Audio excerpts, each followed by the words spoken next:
নমস্কার বন্ধুরা, আজ আমি বানাবো কর্ন চিজ বল। তার জন্য নিয়ে নিয়েছি এক বাটি কর্ন, একটা সেদ্ধ করে নিয়েছি আলু, গ্রেট করে নিয়েছি আদা, কাঁচা লঙ্কা, ধনেপাতা, গ্রেট করে নিয়েছি চিজ, কিউবের আকারে কেটে নিয়েছি চিজ, পেঁয়াজ কুচনো, চিলি ফ্লেক্স, গোলমরিচ গুঁড়ো, নুন, তেল, কর্নফ্লাওয়ার আর ব্রেড ক্রাম্ব। প্রথমে আলুটাকে আমি গ্রেট করে নেব। গ্রেট করা হয়ে গেছে,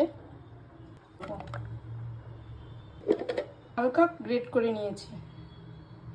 স্ম্যাশ করা আলুর সাথে এবার দিয়ে দেবো গ্রেট করা কর্নগুলো, দেবো পেঁয়াজ কুচি, কাঁচা লঙ্কা কুচি, আদা কুচি, ধনেপাতা কুচি, চিজ, গ্রেট করা চিজ, 1 চামচ কর্নফ্লাওয়ার, 1 চামচ ব্রেড ক্রাম্ব, অল্প চিলি ফ্লেক্স, নুন। এবার মিশ্রণটা ভালো করে মেখে নেব। নিয়ে নিলাম হাতে তেল, ছোট ছোট লেচি করে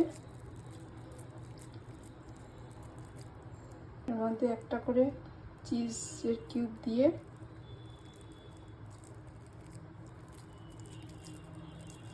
একটা শেপ দিয়ে দেবো। এইরকম করে সবগুলো আমি করে বানিয়ে ফেলবো। ভেতরে একটা করে কিউব চিজ কিউব দিয়ে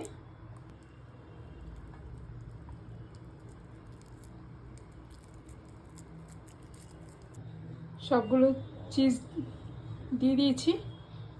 একটা বোল নিয়ে নিয়েছি, তাতে নিয়ে নিলাম কর্নফ্লাওয়ার, মরিচ গুঁড়ো, ভালো করে মিক্স করে নেব। দেবো জল, প্লেটে ব্রেড ক্রাম্ব নিয়ে নেবো। প্লেটে ব্রেড ক্রাম্ব বললো কর্নফ্লাওয়ারে ডিপ করে ব্রেড ক্রাম্বে কোট করে নিচ্ছি। গুলো কোট করা হয়ে গেছে, এবার আমি 10 মিনিটের জন্য ফ্রিজে রেখে দেবো। 10 মিনিট হয়ে গেছে, আমি ফ্রিজ থেকে বার করে নিয়েছি। এবার কর্ন চিজ বলটা ছেড়ে দেবো, একটু ডিপ ফ্রাই করে ভাজছি আমি। হয়ে গেছে, আমি তুলে নেব। এক করে সবগুলো ভেজে নেব। হয়ে গেছে, তুলে নেব। কর্ন চিজ বল আমার হয়ে গেছে, এবার গরম গরম পরিবেশন করব। নমস্কার।